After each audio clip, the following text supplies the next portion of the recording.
Once, a ruler had a strange dream. In the dream, all his teeth fell out and scattered on the ground. The ruler woke up disturbed and called a wise man from his court to interpret the dream. The wise man thought for a while and said, "Your Majesty, this dream doesn't carry a good meaning." The ruler asked, "Tell me what it means, no matter how bad it sounds." The wise man replied, "According to this dream, every member of your family will die one after another before your eyes. You will live to see all of them die." The ruler became furious after hearing this and ordered the wise man to be imprisoned immediately. The next day, the ruler called another wise man and told him the same dream, asking for its interpretation. This wise man was clever. He said, "Your Majesty, this dream is actually very good. It means your life will be longer than anyone else in your family."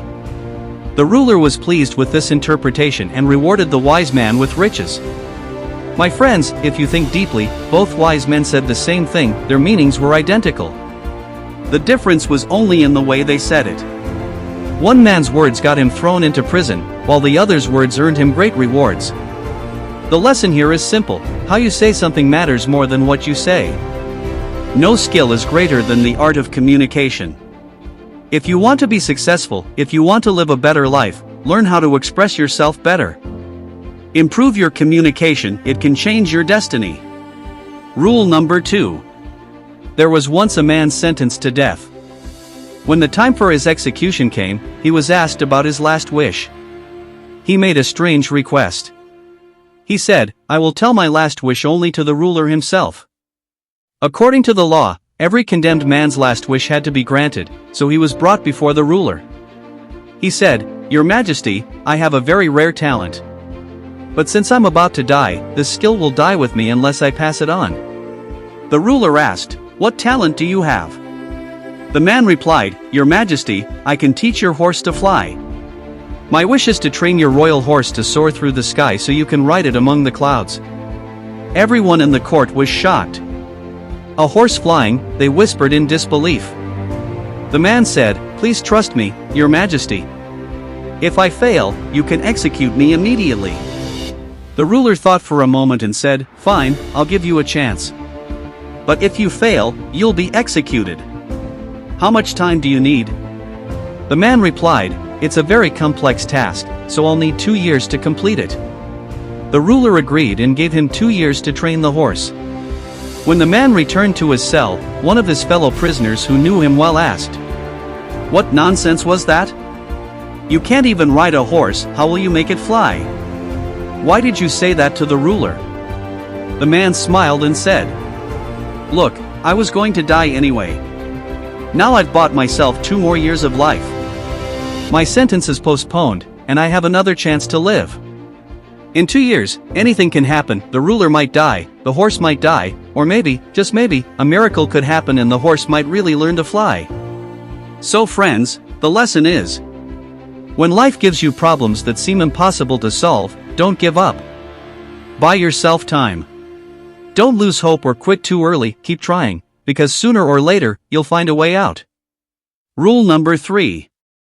Once, an old traveler and his son were on a journey. As night fell, they saw a small house in the middle of some fields and decided to ask for shelter. The fields looked dry and uncultivated, clearly, they hadn't been worked on for a long time. The owner of the house was a poor man, but he welcomed them warmly, gave them food, and let them stay the night. The old traveler asked, "How do you earn a living?"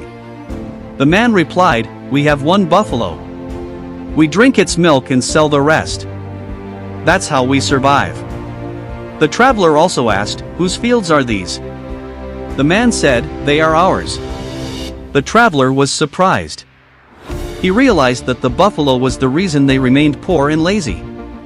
That night, while everyone was asleep, the old traveler quietly woke his son. They took the man's buffalo, led it up a hill, and pushed it off a cliff. Then they left silently. Years passed. The traveler's son, now grown up, happened to pass through the same area again. He still felt guilty for what they had done. They were already poor, he thought, and we took away the only thing they had. When he reached the place, he was shocked.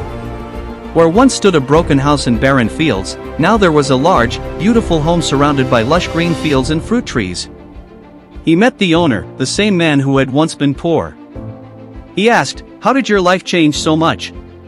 The man smiled and said, "When our buffalo was stolen, we were devastated at first. We didn't know what to do. But we had no choice to survive, we had to work. So we started plowing our fields, sold some things from the house, bought seeds, and began farming. The crops grew well, we sold them, paid off our debts, and soon we were doing well.